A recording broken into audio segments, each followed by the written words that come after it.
Bem-vindo ao podcast da Home Church no Japão. Que Deus possa falar com você através dessa mensagem. Se você quer mais informações sobre a igreja, entre no site japão.seva.org ou então através da nossa página no Facebook, Seva Japão. Deus abençoe você através desta mensagem, em nome de Jesus. Tua palavra me restaura e me faz crer somente em Ti. Bom, a má notícia, que não é má notícia, é o seguinte, que nós estudamos a carta de Paulo aos Filipenses por 5 meses. Imagina isso. Não é extraordinário isso? Hoje é a 20ª ministração na carta de Paulo aos Filipenses. E na verdade nós terminamos o texto semana passada, né? E pensando sobre o que fazer como um resumo final, assim, eu tinha uns 3, 4 esboços preparados para essa noite, e eu fiquei lutando um com o outro para saber como é que eu ia fazer isso, qual que eu ia ministrar. Comecei com um, joguei fora, fui para outro, joguei fora também. E eu fiquei pensando assim, como é que a gente entra nessa história? Talvez a pergunta mais importante é como é que eu me identifico com os filipenses? Né? Que quando nós começamos a nos identificar com eles, talvez a nossa história aqui hoje, dentro do Evangelho, dentro de uma nação distante, nós estamos também, de fato, entre aspas assim dizendo, numa nação que hoje, pelo nome, é conhecida como uma nação secular. Né? Mas naquela época, uma colônia romana seria considerada como uma nação pagã, dizendo assim, porque eles não adoravam os deuses dos judeus. Então, quando nós vemos na Bíblia o termo pagão, está dizendo que eles adoram outros deuses e não o Deus de Israel. Mas na verdade eles tinham, né, uma adoração própria a um Deus específico, e nós vamos ver isso hoje. Mas como é que a gente entra nessa história? Essa é a pergunta que eu queria fazer. E eu tive pensando sobre isso, como eu disse para vocês, tentei trabalhar alguns textos, voltei para a carta de Filipenses. Eu pensei em pegar nós estudamos 20 mensagens diferentes, precisei pegar um ponto de cada mensagem e trabalhar isso com vocês, mas aí veio um insight, assim dizendo, né? E eu pensei assim, sabe o que a gente devia fazer? A gente devia ver como que essa igreja começou. E eu pensei assim, poxa, Vitor, mas você devia ter feito isso na primeira mensagem, né? Seria talvez a mensagem ideal você saber como que essa igreja se iniciou. Então, já que nunca é tarde para recomeçar, eu decidi voltar no início. E, na verdade, a mensagem hoje, da noite, não vai ser muito um sermão, vai ser mais uma leitura bíblica, ok? E nós vamos olhar para o texto, nós vamos ver algumas coisas interessantes, históricas até dentro do texto, mas eu não tenho aquela intenção de ser um sermão com pontos bonitinhos, tudo arrumadinho. Eu quero ler um texto com vocês, nós vamos ver como é que essa igreja de Filipenses se formou, nós vamos ver alguns eventos extraordinários que foram como uma força assim, para essa igreja permanecer de pé. Deus levantou e ganhou algumas mulheres, alguns homens muito significantes naquela cidade, de influência naquela cidade, e isso fortaleceu muito a fé daqueles irmãos. E um evento que aconteceu especialmente com 4 homens dentro daquela cidade, que deu um testemunho forte que manteve aquela igreja de pé no meio de grande adversidade. Então, eu gostaria que nessa noite nós voltássemos lá atrás, no começo da igreja de Filipenses. E para isso nós não vamos ler a carta de Paulo aos Filipenses, nós vamos ter que ir no livro dos Atos dos Apóstolos, ok? Então eu quero que você abra comigo o livro dos Atos dos Apóstolos. Nós vamos ler do capítulo 16, do versículo 9 em diante. Acharam? Atos dos Apóstolos, capítulo 16. Eu sei que é praxes entre nós aqui levantarmos e lermos juntos, mas nós não vamos fazer isso hoje também, porque eu quero ver versículo por versículo, e eu espero que o tempo me permita que eu trabalhe o texto todo. Se não der, tudo bem. Então vamos nos colocar na pele dos filipenses e vamos pensar vamos tentar entrar e entender o que eles estão vivendo. E como eu disse, se eu fosse um diretor de Hollywood, seria uma cena muito interessante essa aqui agora. Sabe por quê? Porque deixa eu te colocar nessa história agora. Nós temos 4 personagens aqui fundamentais nessa história. Nós temos o apóstolo Paulo, claro. Nós temos Silas, que era um profeta, de acordo com o texto de Atos capítulo 15. Nós temos Lucas, que ele é um médico, que é historiador e médico. Lucas foi pago por um cara muito rico para escrever, por exemplo, o livro de Atos. Alguém pagou ele e disse assim, eu ouvi acerca de um Jesus de Nazaré e de um povo, e eu gostaria que você fosse descobrir se realmente aquilo que eu ouvi é verdade. E aí esse homem chamado Teófilo, você pode ler isso no primeiro capítulo de Atos, pagou Lucas para que ele fosse, como historiador, verificar os fatos, se realmente eram reais. E aí Lucas começa a escrever a carta de Atos, né, que é a segunda carta dele. Ele escreveu Lucas, o Evangelho de Lucas e o livro de Atos. Então, nós temos Paulo, o apóstolo, Silas, o profeta, Lucas, o médico historiador, e nós temos também Timóteo, que é um menino, um jovem, que está nessa empreitada com o apóstolo dos gentios, e eles estão na segunda viagem missionária deles. E momentos antes de entrar em Filipos, algo muito interessante aconteceu. Paulo teve uma briga, um pega para capar com Barnabé. E Barnabé é conhecido na Bíblia como o filho da consolação. Era um homem muito íntegro, um homem que caráter manso, e Paulo conseguiu brigar com ele, gente. Imagina você brigar com uma pessoa fleumática e calma e mansa. É quase impossível, porque a pessoa não reage. Paulo conseguiu. Paulo brigou com Barnabé. Certo? E eles se separaram por causa de um homem chamado João Marcos. Esse autor do Evangelho de Marcos chama-se João Marcos. Ele era discípulo direto do apóstolo Pedro. E Paulo separa, houve uma intriga entre eles ali. E Paulo não queria levar João Marcos com ele para a próxima viagem. Mas Barnabé queria. Barnabé via João Marcos como alguém de muita credibilidade para ele. Mas ele diz que não vai levar, os dois racham. E Paulo vai com Silas para Filipos e Barnabé vai com o nosso querido João Marcos para outro lugar. Então, Paulo está entrando exatamente agora na região da Macedônia, onde Filipos está situada, é uma colônia romana. E se eu fosse um ator de Hollywood, eu vi os quatro entrando assim na cidade, né? Sabe aquelas cenas, né? Tipo Paixão de Cristo, né? Jesus pisa na terra, espalha a terra para tudo que é lado em câmera lenta, né? Aquela coisa bonita. E vê os 4 homens, assim, tipo faroeste. Já viu aquele filme de faroeste? Que os caras vão entrando na cidade, todo mundo assim, com chapéu de cowboy entrando assim, né? Eu sou meio louco. Mas assim, imagina essas coisas, né? Eu vejo realmente esses 4 homens agora indo para esse grande desafio que eles vão ter, que eles não têm nem ideia do que vai acontecer com eles na igreja de Filipos, naquela cidade de Filipos. Então nós estamos exatamente nessa história. Estou falando isso tudo para você porque eu quero que você sinta na pele o que é começar uma igreja, porque é exatamente isso que nós estamos tentando fazer aqui na Goiás. Nós estamos tentando iniciar um projeto, começar uma igreja, e tem grandes desafios com isso. E eu quero que nós possamos refletir na história dos Filipos, naquilo que está acontecendo nessa igreja, e tentar repensar como nós podemos viver a nossa história. Quais são as marcas, quais são as coisas importantes que nós precisamos também manter, os princípios, para que nós possamos experimentar também essa graça de Deus. Você vai ver que tem fatores naturais acontecendo aqui em Filipos e também tem fatores sobrenaturais acontecendo. E eles se mesclam, se misturam no meio da história. Então, deixa eu repetir isso aqui para você não achar que é um sermão hoje, tá? Nós vamos fazer uma leitura do texto bíblico. Eu vou apontar para vocês algumas realidades ali, alguns fatos históricos que são muito interessantes. E nós vamos tentar nos identificar com eles e ver se tem alguma coisa que nós podemos fazer diferente como igreja. Amém? Então vamos ao versículo 9, o primeiro. Diz assim a palavra de Deus: Paulo teve de noite uma visão em que se apresentou um homem da Macedônia que lhe rogava: passa a Macedônia e ajuda-nos.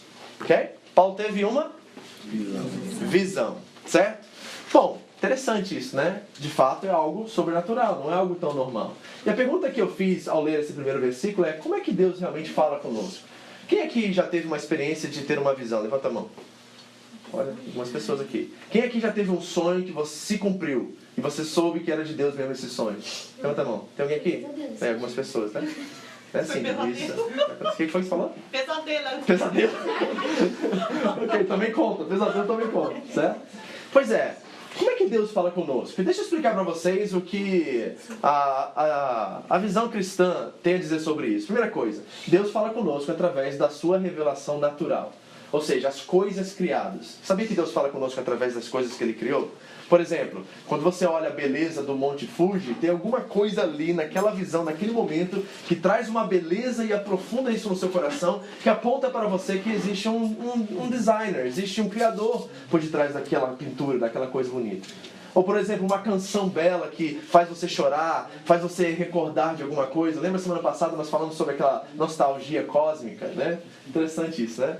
Então, Deus criou muitas coisas e através dessa criação Ele também se revela a cada um de nós. Eu conheço testemunhos de pessoas lá no Oriente Médio, por exemplo, que eles não têm um cristão ao lado deles, alguém que os possa pregar o Evangelho, mas Deus fala com essas pessoas através de coisas simples, através da natureza. E aí, essa revelação natural, ela nos leva à revelação especial, que é a segunda forma que Deus fala conosco. Qual é a revelação especial? A palavra de Deus. Então a primeira é a revelação natural, as coisas criadas, e a segunda é a revelação especial, ok?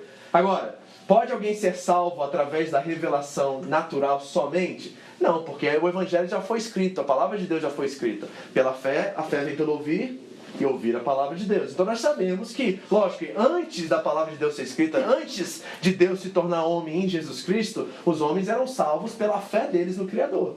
Abraão foi salvo dessa forma, e todos os patriarcas também. Eles olhavam para uma promessa futura de que Deus resgataria eles através de um Messias, de um cordeiro. Essas imagens estão sempre vivas na mente dos autores do Antigo Testamento. Mas Deus se revela a nós através da revelação especial também. Então a revelação especial é a palavra de Deus. Por exemplo, Hebreus capítulo 1, versículo 1. Diz lá que Deus de outrora falou através dos pais e através dos profetas, mas nesses dias decidiu falar através do Filho. Okay? Então, como é que nós conhecemos a revelação especial de Deus? Conhecendo o Filho de Deus. Como é que a gente conhece o Filho de Deus? Através da palavra de Deus. Amém? Então a revelação especial é outra parte. Mas Deus também usa o sobrenatural para falar conosco. E muitos de vocês aqui já tiveram visões, como alguns levantaram as mãos, tiveram sonhos, tiveram experiências com outras pessoas. Por exemplo, deixa eu dar outra experiência que eu já tive também. Você já teve uma experiência de um homem de Deus vir profetizar sobre você e aquela coisa acontecer em semanas, meses ou anos depois? Quem que já teve essa experiência? Pois é. Isso acontece, né? É formas que Deus fala. Isso são reais. Mas nós temos que ter uma coisa na nossa consciência como padrão. E nós não podemos evitar isso. Que é o seguinte. A forma mais clara e mais nítida pela qual Deus fala conosco é através da sua palavra. Ok? Isso é principal para nós. Porque é a única forma que realmente nós podemos provar. Então o que a gente faz? Quando nós recebemos uma visão, um sonho, ou um pesadelo como assim, a gente precisa filtrar esse pesadelo pela palavra de Deus. Tudo que nós recebemos que é subjetivo e que não tem como nós provarmos na história ou através de fatos reais, nós devemos confiar na palavra de Deus. E eu quero te dar mais um conselho diante disso, que é o seguinte: não tem problema nenhum de você ter uma visão, você ter uma revelação, alguém profetizar e aquilo acontecer com você. Deus usa essas formas, elas são as mais raras, tá? Então, se você está tendo isso o tempo todo, tem alguma coisa errada. Não é muito comum você ter visões e sonhos. São coisas raras. Eu lembro de 2 ou 3 experiências da minha vida toda dessa forma. E não foram muito claras para mim assim. Anos depois eu entendi, mas não foram muito claras. Então nós não podemos usar isso como modelo principal. A palavra de Deus é o nosso modelo principal. Mas Paulo teve uma visão aqui. E estudando sobre os comentaristas e descobrindo o que estava dizendo aqui nesse texto, a maioria dos teólogos estudiosos aqui sobre esse versículo dizem que, na verdade, Paulo teve uma visão muito clara, não foi um sonho. Ele teve uma aparição realmente de um homem. Porque era tão forte que Paulo realmente tomou uma decisão muito clara. Porque se você for ler alguns versículos antes, eles estavam meio impedidos pelo Espírito Santo de fazer muitas coisas. Quer ver? Olha um pouquinho antes aí, só para você ver. Olha, versículo 6 do capítulo 16. Passando pela Frígia e pela província da Galácia, foram impedidos pelo Espírito Santo de anunciar a palavra na Ásia. E quando chegaram a Mícia, tentavam ir para Bitínia, mas o Espírito de Jesus não lhes permitiu. Olha só. Então eles estavam sendo impedidos, e de repente Paulo tem uma visão e aparece um homem da Macedônia chamando eles para vir ajudá-los. Ok? Então, está aqui uma base, estabelecendo uma base. Mas tem um outro ponto aqui que está no versículo 10 que eu acho que é fundamental. Versículo 10 diz assim: logo depois desta visão, procuramos partir para a Macedônia, concluindo que o Senhor nos chamava para lhes anunciarmos o Evangelho. Tem algo muito interessante aqui que eu não sei se você reparou. Mas se você já leu o livro de Atos, por exemplo, até o capítulo 16, versículo 9... Lucas, o médico historiador, escrevia tudo na terceira pessoa do plural, ou seja, ele usava o pronome eles. Mas exatamente nesse versículo o pronome muda e vai para a primeira pessoa do plural, nós. O que está dizendo aqui o texto? Que Lucas se uniu a eles na missão. Foi exatamente aqui que Lucas começou a escrever e viver tudo a partir de ser uma testemunha ocular de tudo que está acontecendo. Agora, ter uma testemunha ocular é bem melhor do que ter alguém que está contando pra gente de terceiro, né? Telefone sem fio meio negócio, né? Que a gente ouve uma história do Eduardo diretamente, é muito difícil, muito diferente de ouvir da Mayra e da Nicole do que eles acham acerca do Eduardo. É melhor perguntar diretamente ao Eduardo. É bem melhor assim, né? Então Lucas, a partir desse momento, se torna uma testemunha ocular dessa história. Isso é interessante. Por quê? Porque tem um segundo ponto acerca de como nós devemos lidar com as coisas sobrenaturais, principalmente visões e sonhos e coisas assim. Que é o seguinte, a palavra diz muito claro aqui, que provavelmente o texto não diz claramente, mas esses 4 homens se reuniram e foram orar e foram buscar a confirmação de Deus entre os 4 para prosseguirem na sua viagem. Porque diz aqui muito claro que foi Paulo que recebeu a visão, mas no versículo 10 foram eles, né? Procuramos, o Senhor nos chamava, ou seja, eles estavam unidos debaixo do mesmo propósito. Oração é fundamental. Então a segunda coisa que eu quero que você faça, quando você tiver uma visão, vai procurar na palavra de Deus. Se encaixa, se enquadra com os princípios, com a verdade bíblica. Se encaixa, mas eu não tenho 100% de certeza. O que eu faço agora? Eu vou buscar pessoas cheias do Espírito Santo, para que ao dizer isso para elas, elas possam confirmar se isso que eu disse, isso que eu sonhei, está realmente de acordo com a palavra de Deus. E aí eu tenho já uma possibilidade de tomar uma decisão. Mas eu quero dar um terceiro conselho para você, que é o seguinte. Todas as vezes que eu tive um sonho, a minha resposta e a resposta que Deus me deu sempre foi: espera acontecer. Porque nós somos muito rápidos para tentar, nossa, eu tive uma visão ontem, eu tenho que trocar de emprego. Deus falou comigo, pastor, que eu tenho que trocar de emprego. Eu falei assim, peraí, vamos devagar isso. Como é que está o seu trabalho? Tá um terror lá, não aguento mais. Então, peraí, Deus não falou nada com você. Você está sufocado no trabalho e você já está sonhando com o negócio. Você está tão feio que você está sonhando com o negócio. Então, cuidado, que pode ser uma armadilha. Aí você vai trocar de trabalho. Por que você quer trocar de trabalho? Porque não tem zangueô. Já viu essa história? Aí o cara muda de trabalho e aumenta o zangueô. Já viu isso? Por quê? Porque a gente quer resolver, a gente quer com o nosso braço fazer a coisa acontecer. Então o terceiro conselho que eu dou pra você é, quando você tiver uma visão, uma coisa subjetiva, sobrenatural, a qual você não tem resposta, ore, leia a palavra, vê se está de acordo e procure homens e pessoas que você sabe que andam com Cristo. Não é porque do título tem título de pastor ou de líder, não. É alguém que você reconhece na família os frutos, é alguém que você vê o caráter de Cristo na vida dele. Senta com essa pessoa e diz assim, Deus me deu essa revelação, o que você acha? E vou te dizer uma coisa agora entre nós, tá? Parênteses aqui. Se essa pessoa é uma pessoa de Deus, ela vai falar assim pra você, não tenho a mínima ideia. Porque se o cara chegou pra você e falou assim, é isso, e dá na ponta tudo certinho de alguma coisa errada. Porque o fato é que os homens de Deus são aqueles que menos sabem, na verdade, essas coisas. E o que eles vão dizer pra você? Vamos orar. E vamos esperar Deus suprir isso, e cumprir isso, e fazer isso acontecer. Porque, na verdade, a melhor resposta é esperar. Em coisas como essa. Amém? Esse é o versículo 10. Então, agora, nós temos os 4 Avengers. Como é que é o 4 lá? Tem um 4, não tem uns super-heróis que são 4? Quarteto Fantástico. O Quarteto Fantástico. É isso aí. Tá? O Quarteto Fantástico está reunido agora. Eles vão entrar na região da Macedônia. Versículo 11.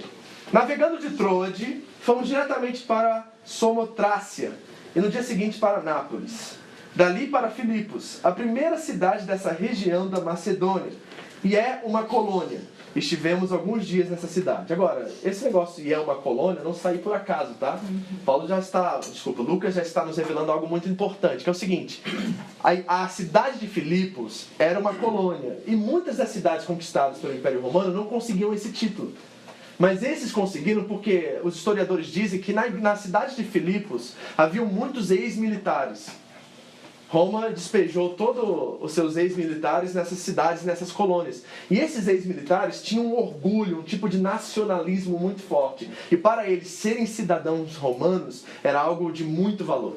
Então Lucas está colocando isso aqui pra gente de propósito, porque ele quer que nós entendamos que esses cidadãos ali, a qual ele vai ter um problema já, uma diversidade muito grande, eles são nacionalistas e eles não abrem mão da sua cidadania. Você lembra alguns relâmpagos assim que nós estudamos em Filipenses, que Paulo dizendo para a igreja de Filipos, ei, vocês são cidadãos dos céus, vocês não são cidadãos romanos, né? A sua cidadania é celestial. Tudo isso que Paulo está dizendo à igreja de Filipenses tem tudo a ver com o contexto, porque esse povo era patriotista, era um povo nacionalista, um povo assim, sabe, PT. No bom sentido, não no mau sentido, sei lá. Tá entendendo? Então era gente assim que ia pra guerra em nome do Lula, entendeu? mas era o nome de César, não era o nome do Lula. Ok? Então é isso que nós estamos vendo aqui. Versículo 13. No dia de sábado, saímos fora das portas para a beira do rio, onde julgávamos haver um lugar para a oração. E assentando-nos, falamos às mulheres que ali se reuniram. Duas coisas aqui que são interessantes. Por exemplo, quando os judeus iam para uma cidade onde não havia uma sinagoga local, um lugar de reunião, eles sempre se reuniam à beira do rio. Por quê? Porque para a cultura judia, assim dizendo, a água tem um sentido muito místico. Tem algo muito espiritual, religioso, místico na questão do relacionamento do judeu com água. Né? Tanto é que a questão do ritual de batismo e tudo mais. Quer ver um texto na Bíblia que nós podemos reconhecer isso? Por exemplo, você lembra daquela história de um paralítico que sentava à beira de um negócio de águas? A fonte de águas, né? E diz lá que de cada ano um anjo aparecia, tocava nas águas, e o primeiro que pulava dentro da água, ele era curado. E Jesus pergunta para ele assim, você quer ser curado? Aí ele dá essa desculpa, lembra? Ele fala assim, olha, eu tô aqui na beira o tempo todo, e todo ano quando a água me mexe, porque eu não consigo me mexer, alguém pula primeiro do que eu e essa pessoa é curada. Agora, eu não sei se você já reparou isso, provavelmente na sua Bíblia tem isso, mas tem uma parte desse texto que está em parênteses ou em colchetes, sabe por quê? Porque era uma lenda urbana. Esse fato aí de que a água se mexia e um anjo descia, não era bíblico isso. Isso foi escrito séculos depois, colocado na Bíblia. Por quê? Porque não é um fato histórico assim, era uma lenda que existia naquela época. Por quê? Quando a água se mexia algumas vezes, uma pessoa foi curada e todo mundo achou que anjo tocava na água, porque o judeu tinha uma questão muito forte, mística, com essa questão de água. Então, quando eles não tinham uma sinagoga para se reunir, eles iam para a beira do rio para orar. Eles iam congregar na beira do rio, porque eles tinham o costume de sempre congregar. E nós vamos ver aqui nesse texto também que Paulo já tinha esse costume estabelecido. Ele sempre ia para a oração e ele sempre se reunia nas casas e no templo. Era um costume dele já. E a igreja cristã adotou esse costume. Você está aqui no domingo porque nossos antepassados, nossos irmãos em Cristo, deram isso como doutrina, porque havia um costume de que a igreja, a família de Cristo deveria se reunir semanalmente. Era normal isso. Agora, a outra coisa interessante desse texto é quem estava no local da oração. E tem uma coisa que eu percebo, me perdoem homens, mas eu também considero isso e sei que isso é verdade, mas as mulheres têm uma certa sensibilidade a mais às coisas de Deus. E quem estava no lugar da oração eram mulheres.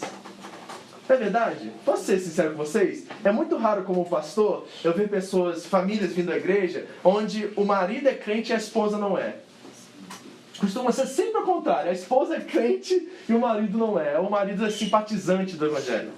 É isso que acontece. E eu reconheço pessoalmente, na verdade, que as mulheres têm uma certa sensibilidade ao ouvir a palavra de Deus, ao relacionamento com Deus. Nós somos meio brutos e irracionais, não é verdade, homens? Nós queremos aquilo que é fato, é verdade. A gente quer, preto no branco. As mulheres já são mais abertas às coisas. Nós não somos tão abertos assim. Mas havia mulheres lá no lugar da oração. Isso é interessante. Continua. Versículo 14. Certa mulher chamada Lídia, vendedora de púrpura, da cidade de Tiatira, e que... O que ela fazia? Servia a Deus. Nos ouvia. E o Senhor lhe abriu o coração para que estivesse atenta ao que Paulo dizia. Interessante esse dizer, né? Ela servia a Deus, mas não tinha sinagoga, não tinha uma comunidade judaica ali. Como que essa mulher servia a Deus? Deixa eu dizer uma coisa para vocês que é importante, e infelizmente eu tenho que dizer isso, não gostaria. Que é o seguinte, nós crentes, a gente acha que a gente tem um domínio do Evangelho, ou tem um domínio da presença de Deus. A gente acha que a gente qual é a palavra que eu ia dizer? Assim, a gente comprou os direitos, sabe, da presença de Deus. E a presença de Deus só habita conosco. E aonde nós vamos, a presença de Deus está. Mas com aqueles ímpios, os pagãos lá, Deus não está. A gente sempre tenta compartamentalizar a presença de Deus. Deus está aqui porque aqui está a igreja. Deus está lá fora. Ixi, está na hora do culto, o povo está jogando bola. Deus está aqui, não está lá. Você acha que é assim? Você acha que Deus se limita dessa forma? Ou Deus favorece a gente dessa forma? Então é muito interessante que lá nessa cidade pagã de Filipos, havia uma mulher que o texto diz servia a Deus, mas ninguém tinha falado de Deus para ela. Você já teve histórias assim de pessoas que, quando você encontra, parece que ela nunca ouviu o evangelho, nunca teve uma igreja evangélica, mas você vê o testemunho da pessoa, vê a vida dela, vê como ela fala, vê a família dela, você fala assim, só falta Jesus na vida dessa pessoa. Já viu isso? Gente, porque Deus está com o seu poder, com a sua graça, com o seu Espírito derramado sobre toda a carne, o texto diz, não é sobre os crentes. A gente tem essa ideia que a profecia de Joel, que se cumpriu no Pentecostes, derramou só sobre os crentes o Espírito Santo. A Bíblia diz que derramou sobre todos o Espírito Santo. E aqui está uma mulher, numa cidade pagã. Alguns estudiosos, eu fui ler um pouquinho acerca de Lídia, não tem como nem provar isso, mas eles dizem que provavelmente ela era viúva de um judeu. E ela se converteu ao judaísmo e continuou a servir a Deus, porque a sua casa servia a Deus. E ela era uma mulher muito rica. Você viu que ele mostrou que ela vendia púrpura. E púrpura era uma coisa muito cara naquela época. Então, uma mulher de influência na cidade, provavelmente. Uma mulher muito rica. E uma mulher que era humilde de coração. Uma mulher que ouvia a voz de Deus. Uma mulher com o coração maleável, com os ouvidos abertos. Olha que coisa interessante. Primeiro, ela servia a Deus e depois nos ouvia. Posso dizer uma coisa que é a mais difícil dos nossos dias hoje? As pessoas ouvir. O que está mais difícil hoje em dia é você sentar num ambiente como esse por mais de 30 minutos e ouvir alguém. Eu sei. Eu tenho que ouvir minha família dizer para mim todo domingo que eu prego muito tempo. Todo domingo eu volto de Shizuoka para cá e ele fala assim, não, pai, demora demais, demora demais. É verdade. Não, e assim, eu entendo, é uma questão cultural e contextual hoje em dia. Mas você sabe que aqui mesmo no livro de Atos, o Paulo pregou a madrugada toda, até o menino morreu por causa disso, né? O outro caiu lá no terceiro andar porque Paulo pregou, o cara dormiu, tanto que Paulo pregou, caiu, entendeu? A gente tem que ter um pouquinho mais, né, de sabedoria com isso, lidar com isso. Eu tenho que melhorar também, e vocês também precisam ouvir mais, né? Aprender a ouvir. Porque eu sei que fica pensando mil coisas agora na cabeça aí, já tá pensando feriado, quantos churrascos eu vou fazer. Eu sei que você tá pensando, né, de fazer. Talvez seus filhos têm escola amanhã, você tá pensando em arrumar a roupa, tá, a cabeça tá a mil, e é difícil a gente parar 10, 15 minutos para ouvir alguém. Eu sei que numa pregação que nem eu faço aqui, que eu sou abusado de 1 hora, eu provavelmente tenho 15 a 20 minutos da sua atenção, eu entendo isso. Mas se naqueles 15, 20 minutos eu chamei a sua atenção para a palavra de Deus e aquilo funcionou, para mim está valendo. Ok? Eu tenho que ser responsável por aquilo que Deus colocou na minha mão. Eu não posso, às vezes, parar certas coisas. Mas é interessante que Lídia ouvia. E provavelmente, sendo uma mulher de negócios, ela não tinha muito tempo para isso. Ela era muito ocupada, mas ela estava ali.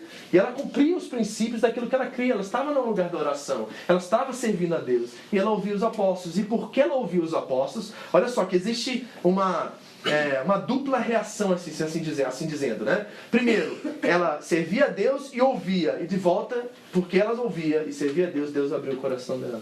Teve uma resposta do seu compromisso em ouvir a palavra de Deus. Entendeu? Isso é muito legal. E nós acho que nós precisamos melhorar nisso como igreja, amém? Outra coisa, continue aí. Versículo 15. Depois que foi batizado, aqui quebrou com metade das igrejas dos nossos dias hoje. Certo? Por quê? Porque ela não foi para o curso de batismo. Peraí, cadê os 3 meses para saber se ela reconhece mesmo Jesus como Senhor e Salvador? Vamos checar a vida dela, vamos ver como é que ela está andando com Deus, vamos ver como é que ela está andando com o marido. Peraí. Você creu, Lídia? Creio. Jesus é seu Senhor e seu Salvador? É meu Senhor e meu Salvador. Você entrega a sua vida e se arrepende dos seus pecados? Me arrependo. Tem água aqui, vamos? Você lembra do caso de Filipe com o eunuco? O eunuco estava viajando, ele era ajudante, assistente da rainha, e ele estava voltando de Jerusalém e estava lendo o livro do profeta Isaías. E aí Deus falou com Filipe e chamou, eu estou conjecturando aqui, mas você sabe o que eu estou falando, né? Aqui no livro de Atos também. Né? E aí Filipe se aproxima da carruagem, ele vê que ele está lendo e pergunta a Filipe, você pode interpretar para mim Isaías? De quem que o texto está falando? E aí ele mostrou que era sobre Jesus, pregou o evangelho para ele, os dois estão andando na carroça, olha para o lado, tem água, posso batizar? Pode, bora! Era muito fácil, gente. A gente complica demais as coisas, não é verdade? A gente vai criando toda essa estrutura por detrás das coisas e a gente vai limitando o acesso das pessoas a Deus. Mas é muito claro aqui que ela ouviu, creu, batizou. Sim, mais ou menos. Assim você crê. Por quê? Porque Paulo entendia que ele não conseguiria jamais ler o coração da Lídia. Para Paulo, ele sabia que nunca ela estaria preparada porque ele não tem a capacidade de ler o coração dela. Então, se ela creu, entende que isso é parte da sua experiência de fé e da sua publicação dessa mesma fé, de colocar essa fé diante de Deus, vamos batizar agora. Vamos lá. E ela foi batizada, diz o texto. Ela e quem? E a sua casa. Aproveita, vamos todo mundo. Lógico que não é assim, né? Porque Paulo pregou para a família deles toda. E aí eles também... Agora, eu fico pensando assim, como é que era o testemunho da Lídia, hein? Que tipo de mulher era a Lídia? Por quê? Porque ela era tão influente e tinha um testemunho tão bom, tão forte, que a casa dela toda também decidiu se batizar. E eu tenho a plena certeza que não foi somente porque os apóstolos pregaram e eles acreditavam. É porque eles viram na sua líder um exemplo de fé. É muito importante, por isso que Paulo nos diz que nós devemos imitá-lo. Ser de meus imitadores enquanto eu sou de Cristo. Então a casa toda dela é batizada. E dizendo, se a vez de julgar que eu seja fiel ao Senhor, entrai na minha casa e fica ali. E nos constrangeu a isso. Tem aqui uma característica de um crente que é salvo. Quer ver? Ele gosta de muvuca. Uma pessoa que verdadeiramente se converteu gosta de ter gente na casa dela. Você gosta de ter gente na sua casa? Não, pastor, meu tapete é novo, não quero ninguém pisando. Entendeu? Aí você vai pra casa do fulano, tá aquele sofá cheio de plástico, né? Que nem na época da vovó. Lembra da vovó? Que tinha aquele sofá novo que ela comprou, enchido de plástico. Aí no verão a gente ia pra lá sentar no sofá, o que acontecia? Né? Pois é. Por que eu entendo que isso é um sinal de conversão? Porque a Lídia parou de ficar preocupada com as coisas e começou a ficar preocupada com pessoas. Esse é um grande sinal de alguém que realmente teve um encontro com Jesus. Ele gosta de estar com gente. Gosta de muvuca, gosta de bagunça, gosta, e crente também gosta dessas coisas, né? Tem um crente que não gosta de bagunça, de comer? Você conhece alguém? Se contar um crente de falar que ele não gosta de comer, tem alguma coisa errada. Não é verdade? Você conhece algum crente que não gosta de comer? Eu não conheço até hoje. Não é verdade? Ela era o que, gente? Característica de uma pessoa que conheceu a Cristo. Ela era hospitaleira. Porque Lídia não conhecia Paulo, não conhecia Silas, não conhecia Lucas. Poderiam ser um monte de, sei lá, enganadores. Havia muitas pessoas assim, que eles iam para as praças dessas cidades gregas e eles faziam filosofia prática e pediam dinheiro depois. Poderia ser um desses. Né? Mas não, ela chama eles para casa, ela é hospitaleira, isso deve ser uma característica nossa também. Amém? 16. Indo nós ao local da oração, de novo, ó. Tá indo orar de novo. Interessante, né? Tá vendo que tem uma repetição e uma constância aí? Eles estão indo orar de novo. Indo ao lugar da oração, saiu-nos ao encontro uma jovem que tinha um espírito de adivinhação, a qual, adivinhando, dava grande lucro aos seus senhores. Agora tem um negócio histórico aqui que é muito bacana. Nós vamos entrar na mitologia grega agora, ok? Essa palavra espírito de adivinhação no grego é a palavra adivinhação, é a palavra piton, ok? Piton. Em inglês é traduzida python. Já ouviu falar de algum animal assim? Cobra. Cobra. Certo? Aquela cobra mais sinistra assim é a python, né? Ela fica em pé, né? Eu fui pra Índia uma vez que ela ficava tocando flautinha lá e ela... né? Louco que negócio. Ok? Python. Ok? O que aconteceu aqui nessa história? Por que essa menina, ela era uma sacerdotisa, uma profetisa de Python? Porque existia um conto grego, mitologia grega daquela época, que Zeus, que é o deus principal, ele desceu até a Macedônia e estava procurando um lugar para ter um templo. E chegou a uma montanha, em Filipos, e encontrou um lugar onde ele ia construir o templo dele. Isso é tudo mitologia e historinha, tá, gente? Não tem nada disso é verdade. E aí, ao chegar nessa montanha, havia uma serpente muito grande que guardava aquela montanha. E ele entrou em guerra com aquela serpente, ele enfiou uma flecha nela, e ela pisou nela, e ela morreu, e apodreceu, e permaneceu naquele lugar. E os cidadãos daquela cidade tornaram ela uma deusa. Então havia um templo na cidade de Filipos, um templo a Python, um templo a serpente. Interessante isso, né? E ela era profetisa da serpente. Agora, vamos entrar agora no contexto espiritual aqui. Vamos lidar com coisas espirituais agora. A igreja está começando numa nova cidade. E qual é a primeira coisa que se levanta contra a igreja? Uma serpente. Todas as vezes que você sair para pregar o evangelho e tentar fazer alguma coisa e abrir uma igreja, a serpente vai se levantar com você. Mas tem uma promessa de Deus para todos nós, que é o seguinte: Jesus disse que as portas do inferno não prevaleceriam contra a igreja. Você diz amém por isso? Mas é interessante o contexto histórico, né? Ela era uma menina que servia a uma deusa chamada cobra, serpente. E estava ali de frente, já tentando contra os apóstolos. Agora, tem algo mais interessante nesse texto, porque o que ela vai profetizar é verdade. Vamos lá? 17. Esta, seguindo a Paulo e a nós, está aqui o Lucas, está na história ainda, clamava dizendo: esses homens que nos anunciam o caminho da salvação são servos do Deus Altíssimo. E isto fez ela por muitos dias, mas Paulo, perturbado, voltou-se e disse ao Espírito: em nome de Jesus Cristo, ordeno-te que saias dela. E na mesma hora saiu. Opa, exorcismo. Temos a questão sobrenatural acontecendo aqui, mas algo interessante, não é? Porque o que ela profetizava era mentira ou era verdade? Era verdade. Não seria um excelente megafone de marketing para Paulo e os apóstolos e os seus compatriotas lá, seus amigos? Imagina, você tem uma mulher onde você vai falando: eles têm a resposta para a salvação e eles são filhos do Deus Altíssimo. Poxa, cara, seria um marketing excelente, né? Então por que será que Paulo não utilizou desse meio? Por que Paulo não utilizou desse meio de marketing, de projetar eles no meio da cidade? Primeira coisa, porque eles queriam alcançar os judeus também. Não havia muitos judeus em Filipos, mas eles queriam alcançar os judeus que estavam ali. E por que eles nunca alcançariam os judeus com uma mulher demoníaca profetizando a respeito deles? Porque para os judeus, profetizar e adivinhar é abominação. E se eles fizessem uma parceria com ela e deixassem ela da forma que ela estava, seguindo eles e falando as coisas que eles estavam fazendo, eles faziam um bloqueio do evangelho para os judeus que viviam naquela cidade. Porque jamais os judeus iam entrar em algum tipo de compactuar com pessoas que viviam no espírito de adivinhação, ainda mais que serviam ao tal do templo. Então Paulo está olhando por uma perspectiva de que manter essa mulher comigo vai impedir o evangelho de chegar aos judeus. Mas tem a outra perspectiva que é quanto aos gentios. Por quê? Você pensa assim: poxa, eu vou ter agora um respaldo. Os gentios já servem esse templo. A sacerdotisa ou profetisa desse templo está anunciando que nós somos do bem e nós temos o caminho da salvação. Isso vai ser um marketing excelente para nós. Então por que Paulo não usou isso para ganhar os gentios e deixar os judeus de lado daquela época? Porque ele sabia de outra coisa também. Que se ele permitisse com que essa mulher continuasse a segui-los e fazer o que estava fazendo, aqueles gentios pensariam que o sistema religioso do cristianismo, essa nova religião, seria a mesma coisa que o sistema religioso daquela religião local. Seria uma mescla das duas religiões. Então nós não precisamos dessa mensagem que o Paulo está pregando, porque ela é a mesma coisa que tem lá no templo lá da serpente.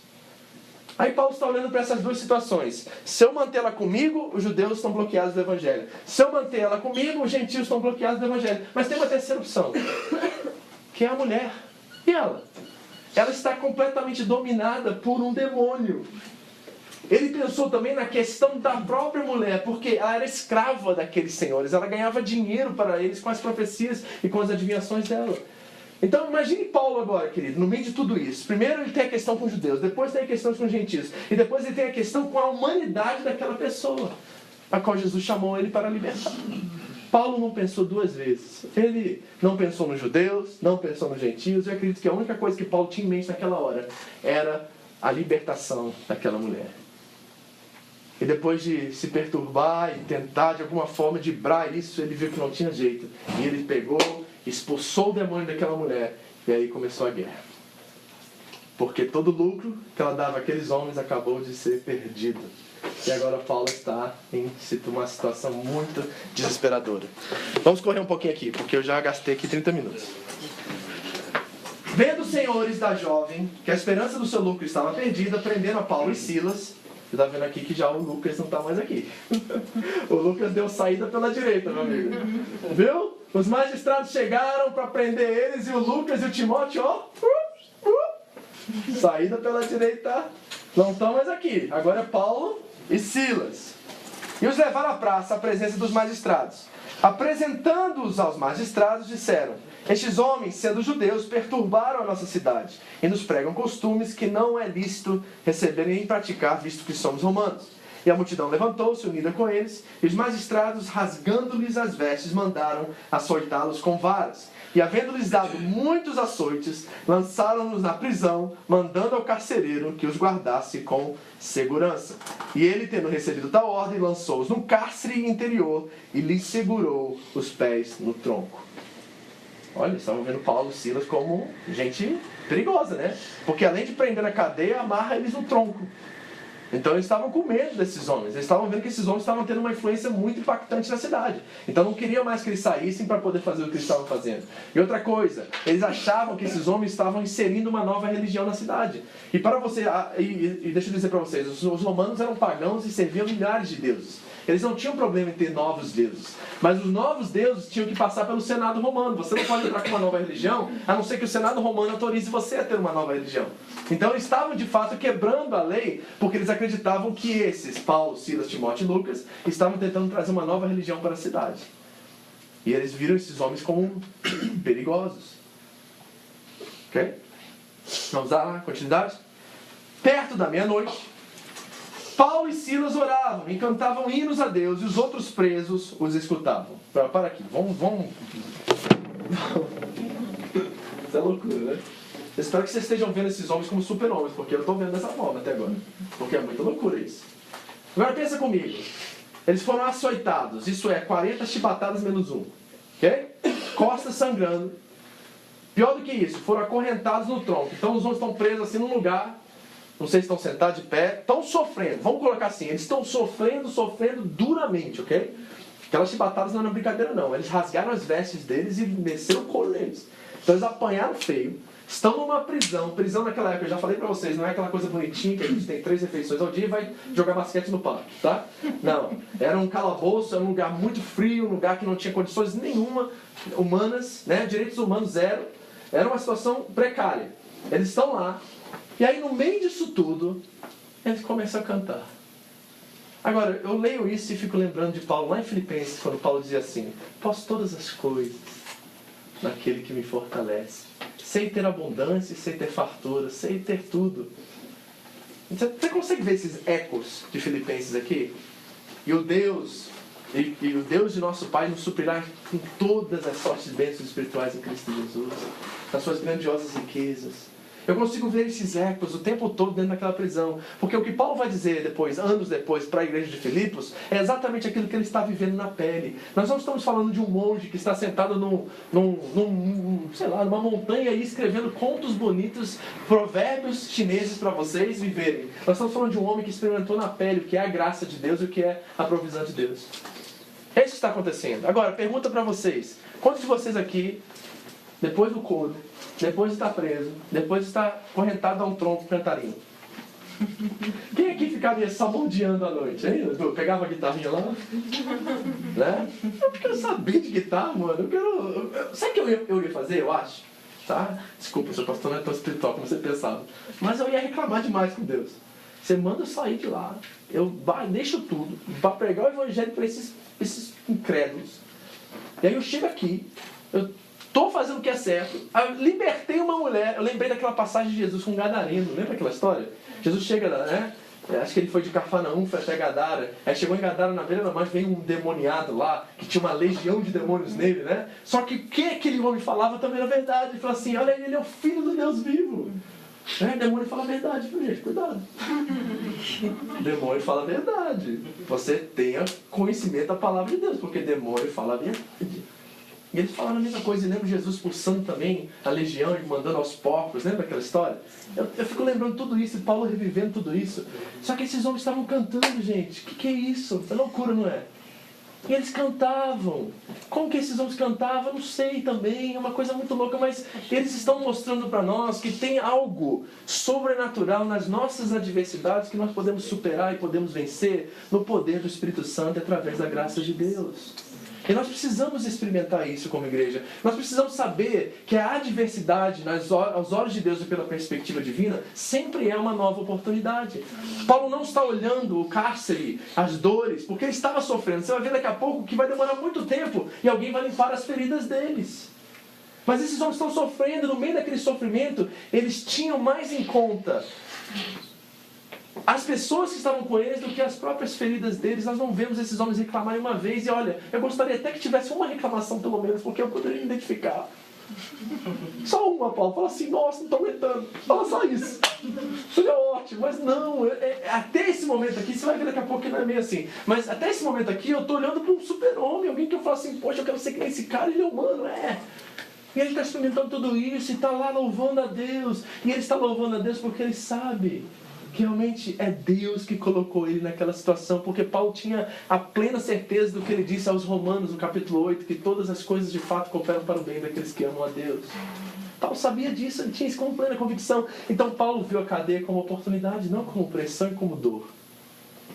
Vamos ver como é que termina essa história. E aí, perto da meia-noite, Paulo e Silas oravam e cantavam hinos a Deus. E os outros presos, o quê? Escutavam. De repente, sobreveio um terremoto tão grande que os alicerces do cárcere se moveram. Abriram-se todas as portas e foram soltos todos os grilhões de todos. Ok. Tá algo interessante aqui que eu descobri, que é o seguinte. Eu fui pesquisar quantos historiadores, teólogos, estudiosos, gente que faz comentário bíblico, gente que tem enciclopédias de livros escritos sobre comentários bíblicos, versículo por versículo, e todos que eu procurei, eu encontrei uma coisa extraordinária, e todos disseram assim, que eles não acreditam que esse terremoto foi um fato sobrenatural. Não é interessante isso? Porque a gente ouve muita canção evangélica assim, né? E de repente, Paulo e Silas cantavam, e a mão de Deus chacoalhou a terra, e as portas se abriram. Tá vendo Hollywood de novo? Não tô vendo na minha cabeça de novo, né? Eu tô vendo essa cena, ok? Tá lá o Paulo cantando um hino, e daqui a pouco um anjo vem, sacode a cadeia, aí as portas se abrem, aí eles tiram a corrente e saem. Sabe? Pois é. Todos os estudiosos que eu vi disseram que naquela região haviam vários terremotos, muitos terremotos. E provavelmente, naquela ocasião, naquele momento, era uma coincidência. Agora, lógico que nós reconhecemos que Deus é soberano sobre todas essas coisas. E não há dúvida disso, tá? Não estou dizendo que Deus não permitiu, que não estou dizendo nada disso. Eu acredito realmente que Deus está por detrás disso. Mas tem algo muito interessante no próprio texto, porque o próprio texto diz que de repente sobreveio. Ou seja, Paulo e Silas não estavam orando por um terremoto. Paulo e Silas não estavam esperando nem livramento, gente, porque a gente não vê uma oração deles de livramento. E não é interessante, por exemplo, quando um missionário é preso lá no Irã, nós tivemos vários casos assim nos últimos anos. Aí o que acontece com a igreja contemporânea? Ela vai para a oração e manda todo mundo no mundo orar para tirar aquele missionário da prisão no Irã, não é isso? Não é bom isso? É, mas não é bíblico. Por quê? Porque se fosse bíblico a gente estaria orando assim, Senhor, que ele seja usado naquela cadeia para levar o evangelho para todo mundo que está lá e que ele seja o último a sair. Que ele saia, mas que ele seja o último a sair. E ao sair, que todas aquelas pessoas que estavam lá com ele saibam quem Jesus é e o que o evangelho promoveu para eles. Essa deve ser a oração da igreja. Porque é exatamente isso que aconteceu com Paulo. Lá na carta aos Filipos, Paulo está preso em Éfeso, você sabe disso. E diz lá que Paulo pregou o evangelho a toda a guarda pretoriana. Eu fui fazer o cálculo, você lembra dessa mensagem? Paulo estava preso, acorrentado a um soldado romano 24 horas em turnos de 4 horas. Sabe quantas pessoas Paulo pregou o evangelho nos 2 anos que ele estava em cadeia? Em Éfeso, 4.358. 4.358 pessoas ouviram o evangelho através do apóstolo Paulo. E nós não temos uma oração nos evangelhos, nós não temos uma oração. Nos evangelhos não, nas cartas paulinas, pedindo que ele fosse liberto da prisão. Mas tudo que ele faz é fortalecer e alegrar e dizer para a igreja, continue firme, porque as minhas lutas e as minhas provações são razão de você se alegrar. Cara, que extraordinário esse homem. Ele é demais, e ele está cantando aqui, e de repente sobreveio um terremoto absurdo, e acordando o carcereiro e vendo abertas as portas das prisões, tirou a espada e quis matar-se, pensando que os presos tinham fugido. Ok, lei romana aqui agora, tá? Contexto. Se um soldado fugisse da cadeia, era a vida do carcereiro que pagava. Então, se um soldado fugir, quem paga é o carcereiro. Ele tem que morrer por aquela vida que saiu. Então, era muito sério o negócio lá. Então, quando ele chega lá, sabe o terremoto e vê todo... Tá tudo escuro, tá? Mas ele vê que todas as portas estão abertas, ele acha que todo mundo fugiu. Então, na hora ele falou assim, antes que eles me matem, deixa eu já resolver o negócio aqui, a parada aqui. E ele vai para se matar, e quando ele vai para se matar, diz o texto, mas Paulo bradou em alta voz, não te faças mal algum, que todos aqui estamos. Aqui está outra coisa super-herói aqui, heroína para mim, né? Porque, meu irmão, vamos lá, ser sincero aqui? Eu tenho paulistas e cariocas aqui, né? E alguns paranaenses, né? Tem gente do Pará aqui também? Não. Aqui é paulista, quem mais? Mineiro, Mineiro? Mineirinho acho que talvez é o menos. Acho que o mineirinho não vai encaixar muito bem aqui, mas o paulista e o carioca encaixa bem. Que é o seguinte, você tá lá com as costas sangrando, você tá desanimado, triste, você tá assim mal, acorrentado a um tronco, de repente tem um terremoto, abre a porta da cadeia e você fica lá dentro? Fala sério. O carioca seria o primeiro a sair, né? Fala assim, opa, tô livre, né? e botava, ainda dizia glória a Deus e saía fora. Não é isso? O paulista também não ia deixar passar isso não. Vai ser, opa, livramento. Tô fora, ó. Livramento, meu irmão. Mas não é interessante que não só Paulo e Silas ficaram, todos ficaram. Porque não seria nada de errado o texto dizer assim, todos fugiram menos Paulo e Silas. Não seria interessante isso? Seria muito natural isso, não seria? Mas o que será que esses homens fizeram naquela cadeia, naquela oração e naquele cântico que mudou a vida de todo mundo lá dentro? Porque o texto não nos conta aqui, mas alguma coisa muito incrível aconteceu naquela noite. Viu, Carol? Extraordinária. Carol fala que eu falo muita palavra extraordinária. Então, às vezes, quando eu falo, eu faço pegar na internet. Algo muito extraordinário aconteceu naquela cadeia, naquela noite, enquanto eles cantavam e oravam, que aquela prisão nunca mais foi a mesma. E na hora que eles tiveram a oportunidade de escapar do sistema, eles decidiram ficar. Que tipo de presença de Deus havia naquele lugar que era melhor do que estar fora? Que tipo de presença tem nesse lugar aos domingos e quando nós nos reunimos que é melhor a gente ficar aqui do que ficar lá fora? Essa é a pergunta que tem que ficar na nossa mente. É isso que nós temos que perguntar. Mas é super interessante que todos eles ficarem. Paulo grita e diz assim, nós estamos todos aqui, não se preocupe. E olha o sinal que isso foi para o carcereiro. Vamos terminar, gente. Pelo amor de Deus, me ajuda. Versículo 19. O carcereiro pediu luz, saltou dentro e todo trêmulo prostrou-se diante de Paulo e Silas. O prostrar aqui não é adorar, tá? Eu sei que lá no templo da Porta Formosa, quando aquele coxo foi curado, ele se prostrou diante de Pedro e João, ele mandou se levantar porque eles eram somente homens. Mas no contexto aqui, essa palavrinha no grego não é adorar, é questão de honra e respeito. Ok? Então prostrar-se ali é um costume do Oriente Médio, muito comum. Que as pessoas se prostram para reverenciar aquelas pessoas de terem sentir-se respeitosos. Então eles se prostraram, então tirou-os para fora e dizendo, Senhores, o que é necessário que eu faça para me salvar? E responderam a eles, crê no Senhor Jesus Cristo e serás salvo tu e a tua casa. Quantos já ouviram esse versículo? Quantos já viram ele em algum para-choque de algum carro? Crês no Senhor Jesus e será salvo tu e a tua casa. E quantos já ouviram assim? Se você crê em Jesus, sua casa está salva. Mas não é nada disso que o texto está dizendo. A gente adota essa visão porque ela nos favorece, né? Então a gente fala assim, não, meu marido é crente, nossa casa está com Deus. Não é bem assim não. O texto diz que não é bem assim não, é claro. O que está acontecendo aqui? É uma oferta. Se você, é mais ou menos assim, no grego seria mais ou menos assim, se você crê no Senhor Jesus, pode ser que você e sua casa sejam salvos. Porque você sendo um representante de Cristo na sua casa, vai abrir a porta para que o Evangelho seja pregado a eles também e eles também sejam salvos. Então essa coisa que eu fui salvo e minha casa está toda salva, não é bíblico, tá, gente? A salvação nesse aspecto de reconhecer a Cristo como Senhor depende de cada indivíduo, não é coletivo. É de cada indivíduo. Lógico que nós expressamos a nossa fé no coletivo, mas a salvação é uma ação de arrependimento individual e de reconhecimento do Senhor Jesus como Senhor e Salvador da sua vida. Por isso que nós pais precisamos orar muito pelos nossos filhos. Porque nós achamos porque eles estão na igreja, ou porque a gente faz uma oração, faz um estudo bíblico em casa toda semana, que eles são salvos. Eles não são.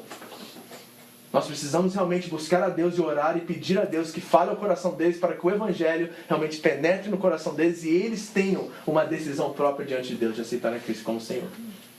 Está entendendo? Porque o próximo versículo vai explicar claramente isso para você, que diz assim no versículo 32. Olha só, vamos ler o 31 de novo. Responderam eles, crê no Senhor Jesus e serás salvo tu e a tua casa. Como? De 32. Então lhe pregaram a palavra do Senhor e a todos os que estavam em sua casa. Tá vendo? Então não foi assim automaticamente, tá vendo? Eles também foram lá e pregaram e também todos reconheceram Cristo como Senhor. E aí o que aconteceu? Tomando o carcereiro consigo naquela mesma hora da noite, lavou-lhes. A minha tradução diz os vergões. Vergões são feridas. Gente, não é extraordinário isso? Fala sério. Todo esse momento, Paulo está lá do mesmo jeito. Eu saí daquela cadeia e o carcereiro fala assim, o que eu posso fazer para ser salvo? Posso ir na sua casa para tomar um banho? Aí a gente senta e conversa. Paulo falou assim, é agora ou nunca. Pode ser que eu nunca mais veja esse cara. O que você quer? Quer ser salvo? Então é isso aqui, ó. E pregou o evangelho para ele, foi na casa dele, pregou o evangelho para a família dele e depois foi curar as feridas dele. Que coisa, né? O que isso diz para nós? Diz o seguinte, que nós precisamos imitar Paulo nisso, que é o seguinte: Paulo está mais preocupado com as pessoas do que com as feridas dele.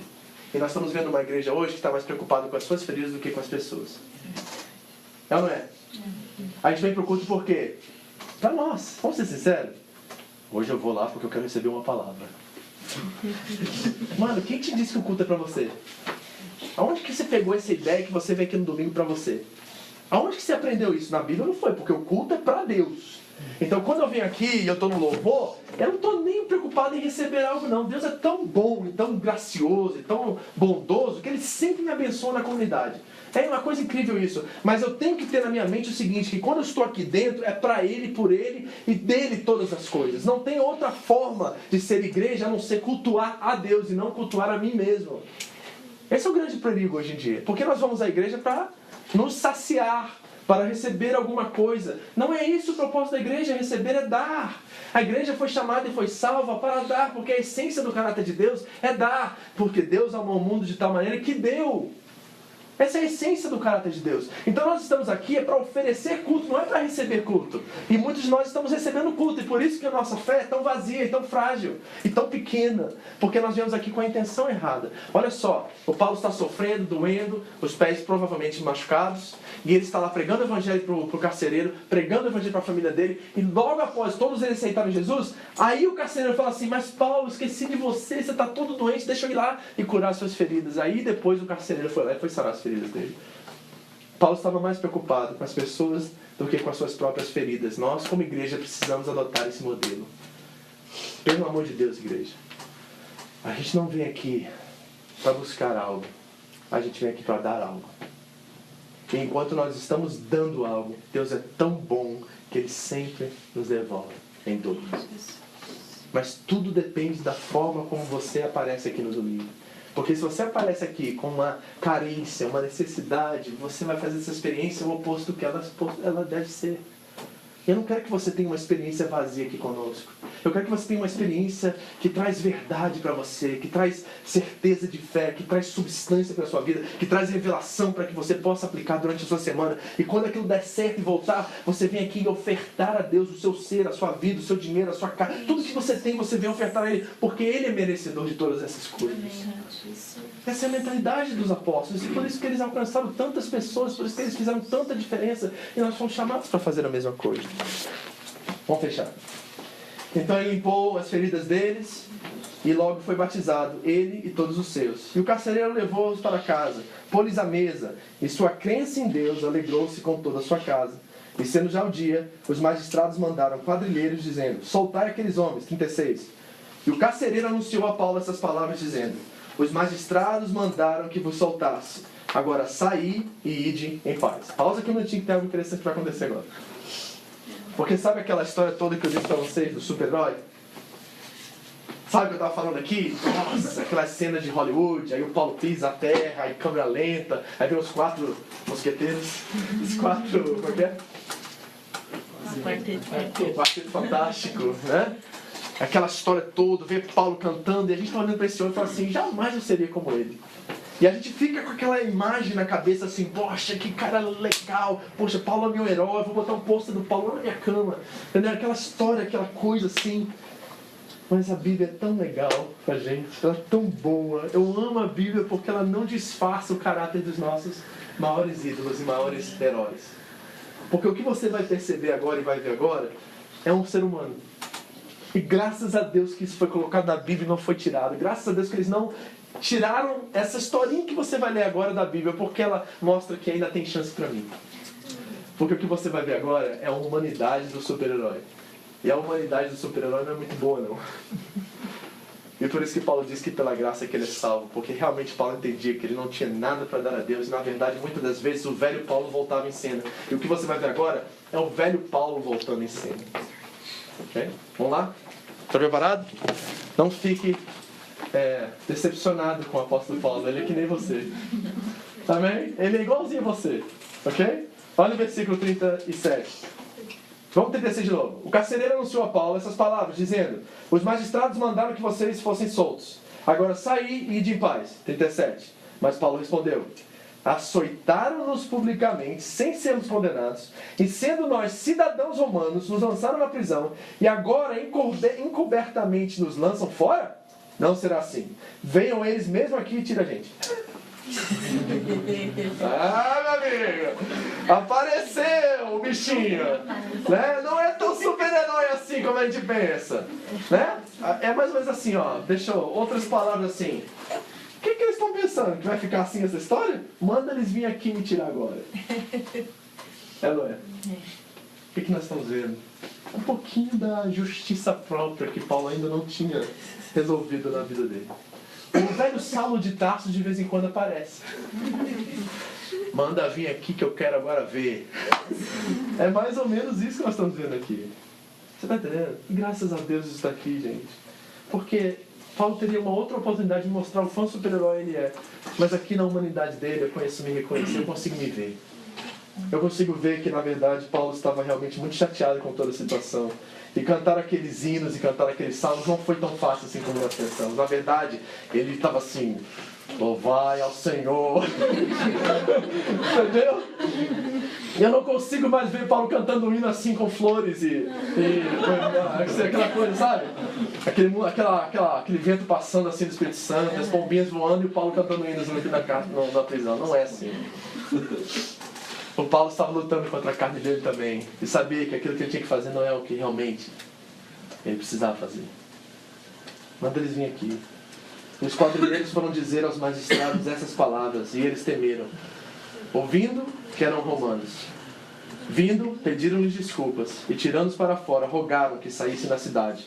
E tendo eles saído da prisão, entraram na casa de Lídia. E vendo os irmãos, já tem irmão na igreja, gente, olha só. Já tem irmão na casa da Lídia. Já tem uma igreja. E agora tem duas casas. É a casa do carcereiro e a casa da Lídia. Olha o que aquela adversidade, aquele problema trouxe. Paulo está saindo de Filipos com duas células e uma igreja. E tudo isso dentro da prisão. Que testemunho maravilhoso. Eu acho que a gente pode experimentar isso. Eu tenho a plena certeza que quando você agora for ler novamente, no seu estudo, no seu devocional, a carta de Paulo aos Filipenses, você vai lembrar de um carcereiro, você vai lembrar de uma mulher que abriu o coração dela à beira de um rio, você vai lembrar de prisioneiros que, ao ouvirem Paulo cantar, ficaram tão impactados com aquilo que na hora que eles tinham a oportunidade de fugir, não fugiram. Tudo isso está acontecendo enquanto Paulo está escrevendo uma igreja que ele amava. É a igreja que ele considera como a igreja mais feliz e a igreja que era mais querida ao coração dele. Eu acredito que nós podemos ser uma igreja como assim como Deus fez com Filipos e fez com Paulo. Nós podemos ser uma igreja que realmente vive essa alegria que nós lemos aqui por 20 semanas mais ou menos. Amém? As adversidades são grandes oportunidades de nos mostrarmos o caráter de Deus na nossa vida. Quem sabe Deus possa nos usar tremendamente através disso. Feche seus olhos, eu quero orar por você.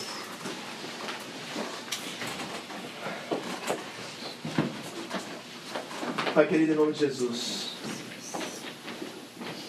será que o Senhor pode nos dar a oportunidade de experimentar o sobrenatural no natural?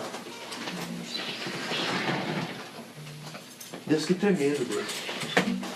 Poder servir ao Senhor em meio a tudo isso, e permanecer de pé, e sair com a cabeça erguida, e ver a construção e a restauração de tantas famílias, de tantas pessoas.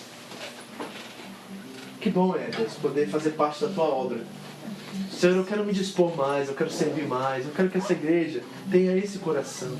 Que nós podemos verdadeiramente fazer a diferença na vida das pessoas. Que nós podemos verdadeiramente nos preocupar menos com as nossas feridas e preocupar mais com a situação dos outros.